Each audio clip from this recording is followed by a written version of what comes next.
리플이 스위프트 시스템을 빠른 시간 내에 대체할 가능성이 커요. 그런 의미에서 리플도 앞으로 미래는 밝다고 보고, 이제는 비트코인 반감기 사이클이 틀려졌다라는데 이제는 많은 여건들이 틀려졌어요.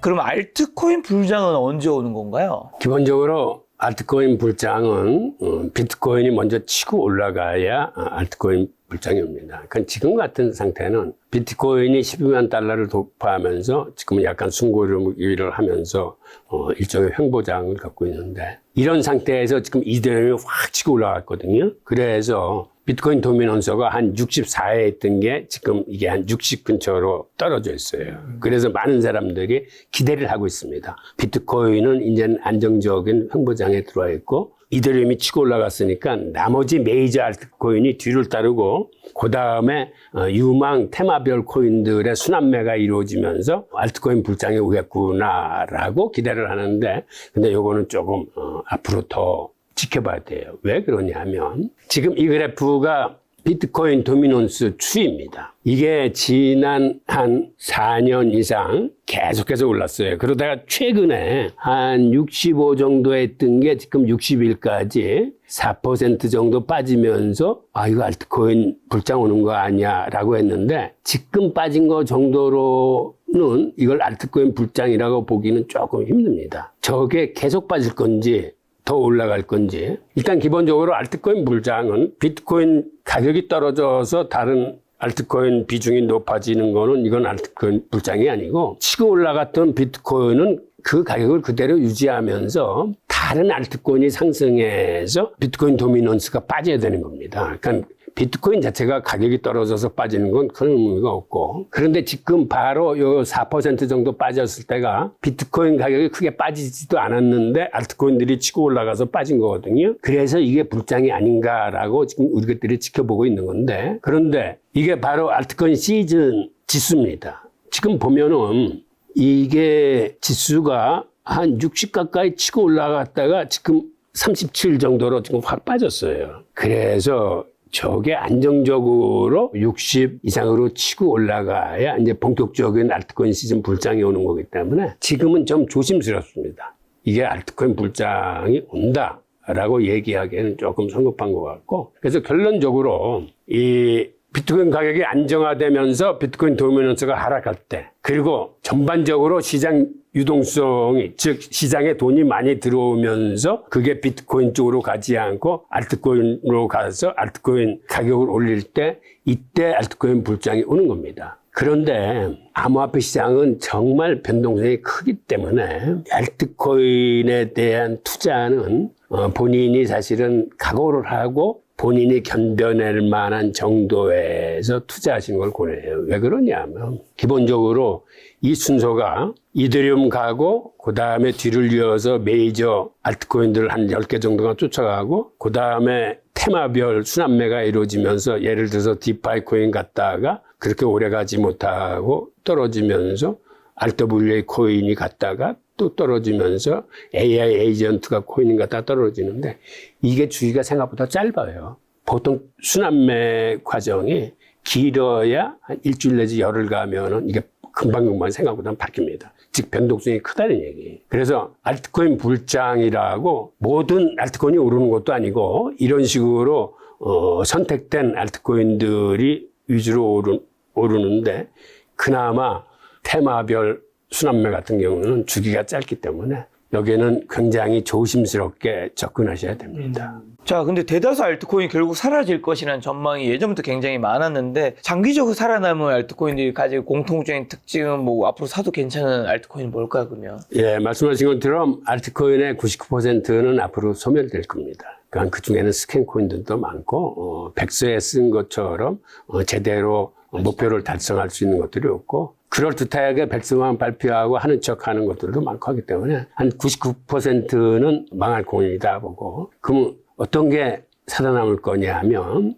우선은 실제로 돈을 벌 수 있는 코인, 그리고 실제로 쓰임새가 있는 코인, 즉 유틸리티가 있는 코인이 돼야 살아남을 수 있습니다. 예를 들어서 탈중앙 금융인 디파이에서 쓰일 수 있는 코인들, 그 다음에 이러한 디파이가 아니더라도 예를 들어서 그게 실제로 GPU 같은 걸 구동시켜 준다거나 하여튼 실생활에 도움이 돼서 앞으로도 돈을 벌 수 있는 코인들이 이제 살아남을 수 있는 거고, 그 다음에 커뮤니티가 활발하게 움직이는 코인들. 사실은 지금 같은 민코인은 특별한 펀더멘털이 없는데도 저렇게 유행을 타서 가는 이유가 그 커뮤니티계나 생태계에 그 아미들이 많기 때문에 그래요. 그건 그 자체로 그게 하나의 재산입니다. 그러다 보니까 민코인으로 컸지만 도지코인 같은 경우는 이제 스스로 생태계를 만들어서 펀더멘털을 가지려고 그래요.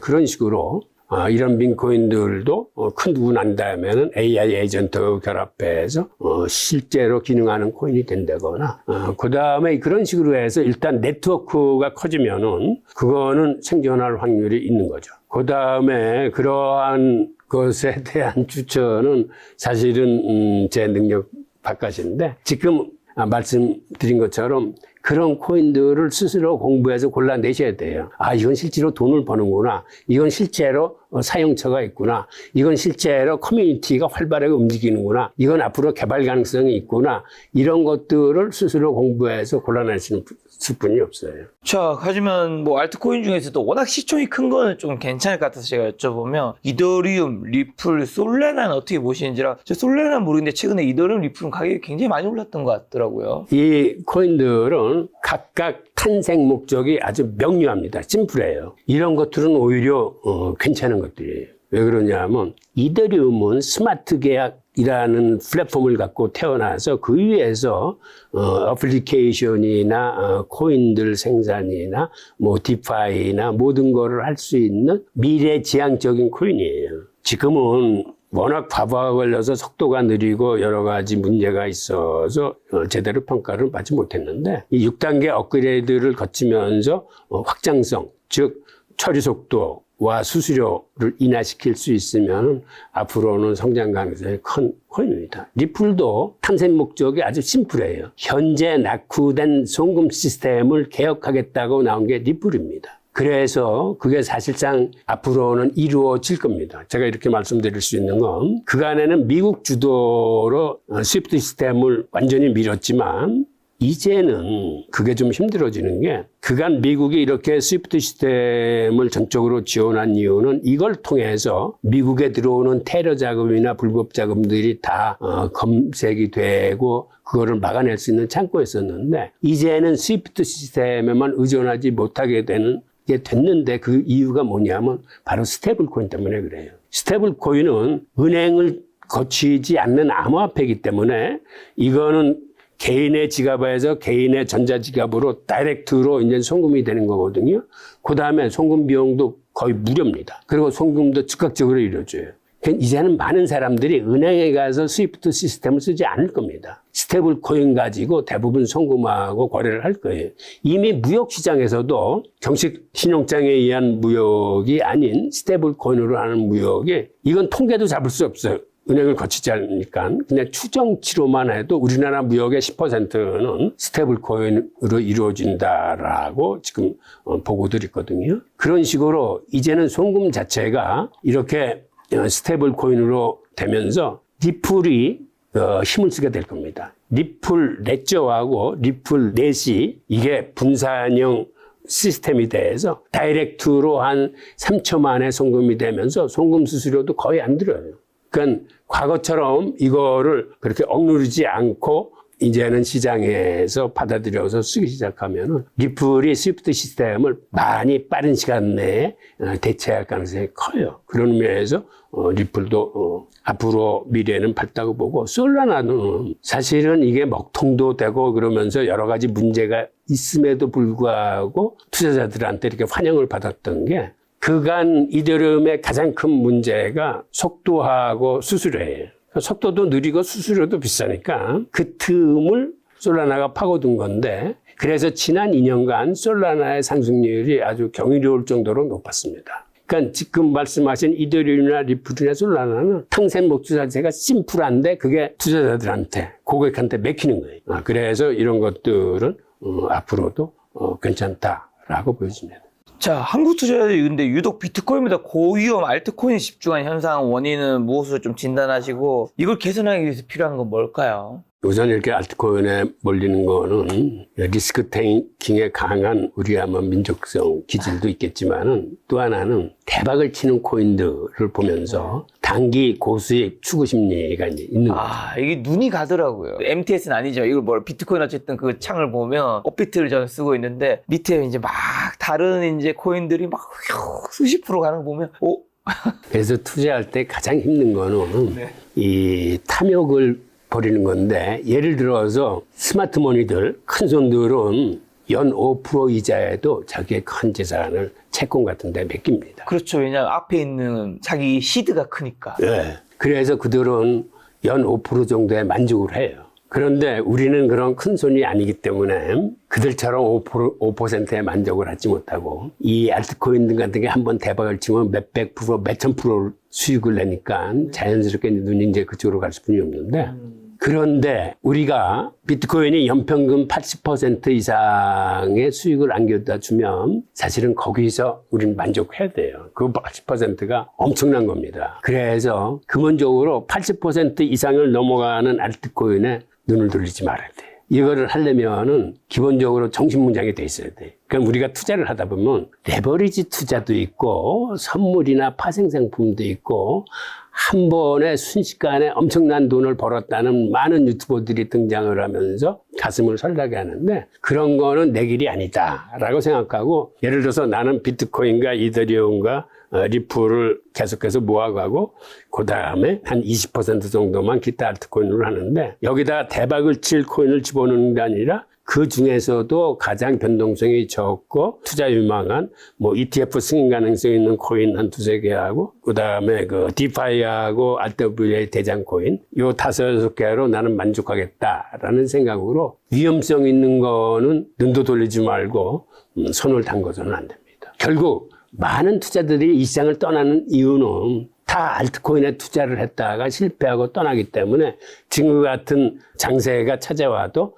여기에 다시 가담하지 못하는 거예요. 제가 투자자 여러분들한테 말씀드리고 싶은 거는 기존 코인들이 갖다 주는 수익률에 만족할 수 있고 그래서 이런 거를 개선시키는 방법은 사실은 투자 교육 같은 게 좀 강화되고 이러한 정보 같은 게 투명하게 공개가 되고 그 다음에 사회 자체의 법적, 제도적 틀 같은 게 구비가 되고 기본적으로 문화 자체가 적립식 단기 투자를 해서 우리도 외국처럼 비트코인을 비중을 50% 이상씩 가져갈 수 있는 그런 문화가 이제 조기 정착될 수 있는 것들이 유도되면은 이런 문제를 좀 해결하겠죠. 자, 미국이 비트코인을 전략적 비축 자산으로 활용하고 국유화를 이제 추진하고 있는데 이건 그러면 달러 패권을 강화하기 위한 전략일까요? 이 전략 구체적인 작동 방식은 어떻게 될까요? 비트코인을 전략적 비축 자산으로 하는 거는 직접적으로 달러 패권하고는 그렇게 관계가 없습니다. 달러 패권하고 관계 있는 건 사실은 스테이블 코인이에요. 그런데 직접적인 관계는 없지만 스테이블 코인하고 비트코인이 결합을 해서 암호화폐 시장을 키울 거기 때문에 간접적인 연결고리는 있습니다. 그게 왜 그러냐면 비트코인이 커야 스테이블 코인 시장도 같이 큽니다. 스테이블 코인이 비트코인 시장의 교환 통화거든요. 우리나라는 원화로 암호화폐들을 살 수 있지만 외국은 스테이블 코인으로 사게 돼 있어요. 그리고 또 하나는 스테이블 코인이 크면은 이게 암호화폐 시장의 기축통화이기 때문에 암호화폐 시장이 같이 커져요. 또 역외관계도 성립합니다. 비트코인 시장이 크면은 스테이블 코인 시장이 커져요. 그런 의미에서 스테이블 코인하고 연결되어 있기 때문에 간접적으로는 달러 패권을 강화를 하는 거지만 달러 패권을 강화하는 건 스테이블 코인이 스테이블 코인의 담보가 미국의 단기 국채이기 때문에 그렇습니다. 즉 스테이블 코인을 키운다는 얘기는 달러 패권을 강화하는 의미가 있고 그 다음에 미국 국채 시장의 수요를 증가시키는 요인이 있어서 특히 미국한테는 아주 유효한 전략이에요.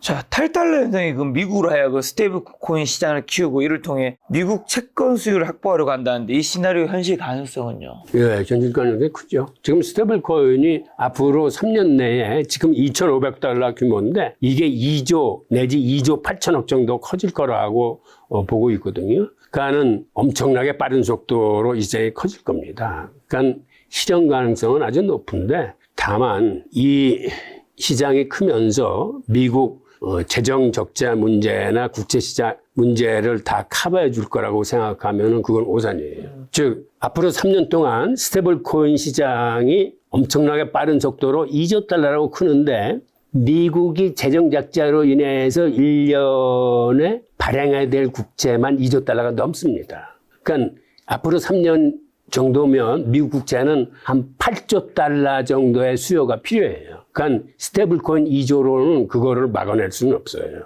그래서 채권 수요를 확보하는데 분명히 큰 도움은 되지만 그거 가지고 채권 시장 문제를 다 해결할 수는 없습니다. 예. 자, 그럼 미국의 비트코인 전략적 비축 자산 트럼프가 말했던 거, 이 편입 전략이 성공할 경우에 중국의 러시아 등 반미 진영의 디지털 자산 전략은 좀 어떻게 전개될까요? 2014년 10월 달에 러시아 카잔에서 열렸던 16차 브릭스 정상회의에서는 그들이 뭐를 추진했냐면 서구로부터 통화금융을 독립하기 위해서 그들 자체의 국제결제 시스템을 추진하겠다. 그 다음에 그들이 탈달러화를 위해서 회원국 간의 무역거래에 있어서는 달러를 쓰지 말고 회원국 통화를 쓰기로 했는데 사실상 그 회원국 통화에서 가장 신뢰받는 통화는 위안화입니다. 그런데 이 위안화가 시중에 그렇게 많지 않아요. 왜 그러냐면 미국은 무역 적자국이기 때문에 무역을 하면은 자연스럽게 달러가 해외로 유출이 되는데 중국은 무역 흑자국이에요. 그것도 날이 갈수록 흑자 규모가 커집니다. 그러니까 해외로 나갔던 위안화조차 무역을 통해서 중국으로 빨려 들어가는 시스템이에요. 그러다 보니까 회원국끼리 위안화로 교육을 하고 싶어도 교육을 하기가 힘들어요. 그래서 그들이 생각해낸 게 금을 기반으로 하는 무역 통화를 별도로 만들자라고 추진하고 있습니다. 그런데 지금은 인도가 반대해서 그렇게 수월하게 진척이 되고 있지는 않습니다만은 하여튼 이런 식으로 브릭스가 탈달러화를 본격적으로 시작을 하면서 또 그 자리에서 어떠한 합의를 받냐면 그렇다면은 무역을 암호화폐로 하자, 비트코인이나 스테이블코인으로 하자 하는데 합의를 해서 실제로 지금 그들은 암호화폐로 거래하는 물량이 점점 늘어나고 있습니다. 특히 러시아의 석유 기업들이 스테이블코인이나 비트코인으로 그들의 석유를 팔고 있어요. 이게 왜 활성화가 되고 있느냐 하면 스테이블코인이나 암호화폐를 쓰면 이게 중간에 은행을 거치지 않고 대금 결제가 되기 때문에 미국의 경제 제재로부터 피할 수 있는 이게 우회 수단이 됩니다. 그러니까 미국이 싫어하는 적성국들과 교역을 할 적에는 이렇게 스테이블코인이나 암호화폐로 거래를 하면 미국의 경제 제재를 받지 않을 수 있기 때문에 이게 앞으로도 계속해서 더 커질 거예요. 그리고 러시아 같은 경우는 그래서 지난해 말에 급격하게 스탠스를 바꿨어요. 채굴이나 암호화폐 거래를 다시 합법화시켰습니다. 그리고 채굴 업체한테는 어떤 조건으로 합법화를 시켰냐면 비트코인을 채굴하되 국내에는 팔지 말아라. 러시아 석유나 상품을 수입하려고 하는 외국 수입상한테만 팔아라. 라고 함으로써 일단 자본 유출의 통로는 막아놨습니다. 그래서 러시아는 지금 모든 걸 합법화시켜서 암호화폐 거래를 활성화시키면서 그거를 무역에도 활용하고 이런 식으로 쓰고 있고 반면에 중국은 그들은 CBDC 즉 디지털 위안으로 지금 가고 있고 미국이 이란을 제재했을 때 그들이 위안화 국제결제 시스템을 만들었어요. CIPS라고. 지금 중국은 CIPS로 무역거래와 자본거래를 다 하고 있습니다. 그래서 이미 2023년에 달러 거래보다 위안화 거래 비중이 더 올라갔어요. 그래서 지금 중국은 위안화 쪽으로 다 거래를 유도하고 있습니다. 석유 같은 경우도 중국에다 파는 나라들은 이제는 대부분 그냥 위안화를 받아요. 그래서 페트로달러 체제가 지금 일종의 균열이 나고 있습니다. JP모건 보고서에 의해서 보면 이미 2023년에 달러 이외로 거래된 양이 한 20% 정도 된다고 그래요. 그래서 중국으로 수출하는 석유는 이제는 위안화로 거래되는 양이 많고 그런 의미에서 중국은 아직까지는 암호화폐를 법적으로 금지해 놓은 걸 풀고 있지는 않습니다. 러시아처럼 풀고 있지는 않은데 지금 어떤 움직임이 있냐면 지금 상해 포럼을 통해서 위안화 스테이블 코인을 만드는 거를 검토하고 있어요. 그리고 이거를 아마 인민은행이나 중국 정부가 용인할 것 같습니다. 즉 미국이 지금 스테이블 코인을 지원하면서 스테이블 코인의 성장세가 예사롭지 않기 때문에 CBDC만을 가지고 미국을 견제하는 데는 역부족이다라고 생각해서인지 위안화 스테이블 코인을 지금 정식으로 검토 단계에 들어갔어요. 하여튼 이런 식으로 러시아와 중국은 약간 스탠스가 틀리긴 하지만 그다음에 참 중국은 법적으로는 금지해놨지만 채굴 같은 거를 밀채굴을 묵인하고 있어요. 그래서 세계 비트코인 채굴의 55% 정도는 지금도 중국에서 채굴이 되고 있고 나머지 한 40%는 미국에서 채굴되고 있습니다. 그러니까 두 나라가 세계 채굴량의 95%를 독과점을 갖고 있는 거죠. 자, 그럼 트럼프의 비트코인 전략적 비축 자산 실제로 지금 어디까지 진행된 거죠?